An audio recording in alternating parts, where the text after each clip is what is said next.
the idea of doing a plan was kind of transmitted from local councillors, and initially it was suggested that we all had one Headingley Neighbourhood Plan, but some of us in Hyde Park didn't go with that because Headingley and Hyde Park are very different areas.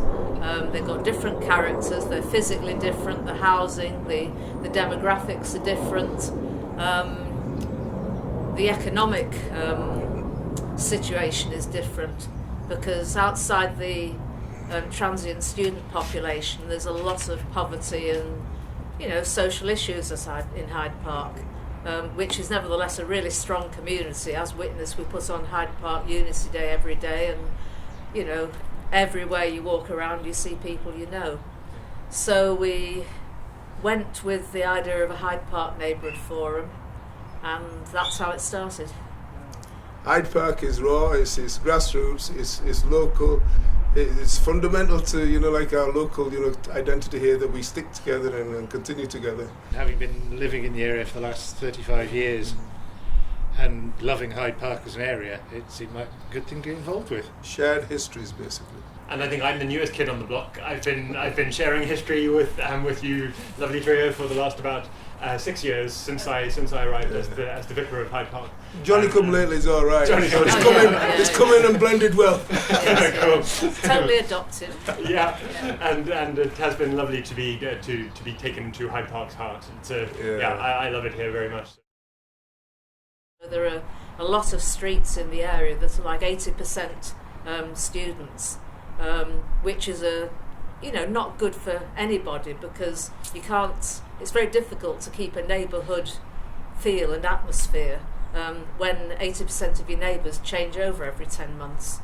So part of the idea of having a Hyde Park Neighbourhood Plan was to establish that Hyde Park, is a good place in its own right, with people that call it home. So one of the joys of a neighbourhood forum and a neighbourhood plan is that we get to celebrate the good stuff, but also be a little bit empowered to speak into the less good bits. We get to say, here's how we would like our neighbourhood to be shaped into the future. Here are our priorities, and we do it with the council, with the police, with all sorts of neighbourhood community leaders, so that we can not just sit in a room and be grumpy about the stuff that's happening around us. We can actually have an active part in shaping the future for the neighbourhood. I mean, if it's taken in its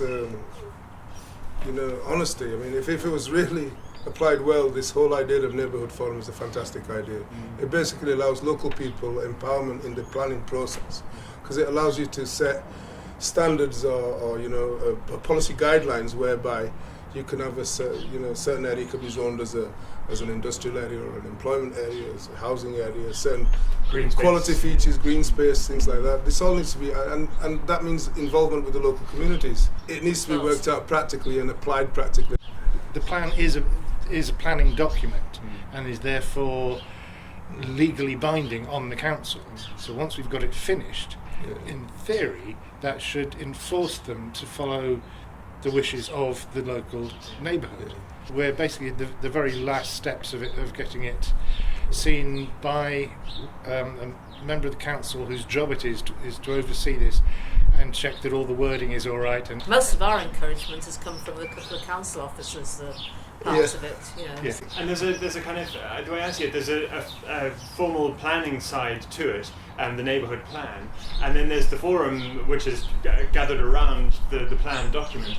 And so there's the formal side of it, the statutory side of it, and then there's actually in those meetings we just get to make friends with each other, and that's the huge joy from my point of view. Yeah. The camaraderie that you get amongst shouting at each other is quite good, actually.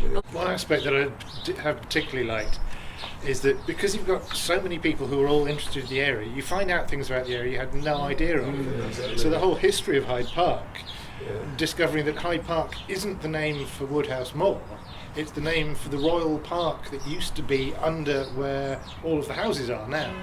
There was a large park and a zoo there. That kind of thing we never would have found out if you hadn't had 4 or 5 people with different bits of information.